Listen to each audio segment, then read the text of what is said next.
যার শত্রু ভারত তার আর কোনো শত্রুর দরকার নাই। যার শত্রু ভারত তার আর শত্রুর দরকার নাই। আর যার বন্ধু ভারত তার আর মৃত্যুর বেশি দিন নাই। তাই জানি আমার বিএনপির ভাইরা এই আনন্দবাজার পত্রিকার তারা বিবৃতি দিয়ে জানাবেন। যদি বিবৃতি দিয়ে না জানান, আপনাদের মাধ্যমে জাতির কাছে বলে যাচ্ছি, বিএনপি তার মৃত্যু সন্নিকটে। যদি ওই তথ্য সত্য হয়, আপনি ভারতের কাছে দস্তখত দিয়ে যদি এদিকে আসেন, তাহলে আপনার মৃত্যুর সন্নিকটে।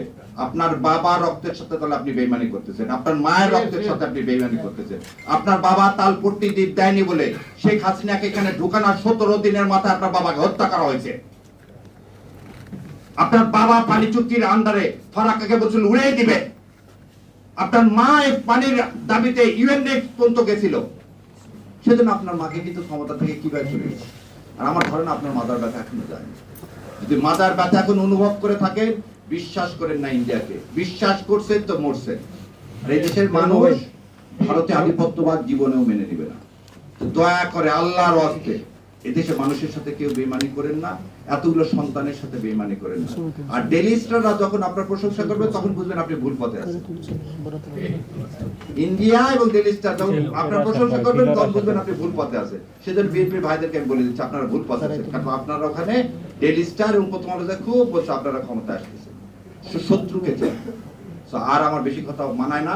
আমার শ্রদ্ধেয় শিক্ষক এখানে উপস্থিত আছেন, তো আপনারা আমাদের জন্য দোয়া করবেন। আর অন্তরে অন্তঃস্থল থেকে সাংবাদিক ভাই, আপনাদেরও দায়িত্ব আছে, দয়া করে এই মিথ্যাগুলোকে আপনারাও বলেন যে একটা লোক একটা বিল্ডিং আগুন লাগলো, সে ঢুকলো কিভাবে, বেরোলো কিভাবে, আর সে কিভাবে বলে যে সাংবাদিক পুড়িয়ে মেরে ফেলে দেওয়ার ষড়যন্ত্র হয়েছে।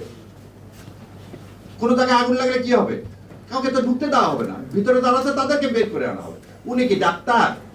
উনি কি ফার্স্ট এইডার? না, উনি ফার্স্ট ব্রিগেডে জয়েন করছে। তো এর থেকেই বোঝা যায় এটা কত পরিকল্পিত। এর জন্য ধিক্কার জানাই। আর সর্বশেষে বাংলা এডিশন যদি বন্ধ করেন, আর যদি আপনি চ্যানেল 24, চ্যানেল আই, এই যমুনা, এগুলোর লাইসেন্স যদি বন্ধ না করেন, প্রথম আলো আর ডেইলি স্টারের যদি আপনি লাইসেন্স বন্ধ না করেন, তাহলে দয়া করে এই ভণ্ডামো বাদ দেন। গদিতে যেমন আমরা বসাতে জানি, ধাক্কা দিয়ে ফেলাতেও জানি। ইনশাআল্লাহ আল্লাহ আমাদের তৌফিক দেখ সৎ কথা বলার এবং সৎ পথে চলার। আমিন। আসসালামু আলাইকুম ওয়া রাহমাতুল্লাহ।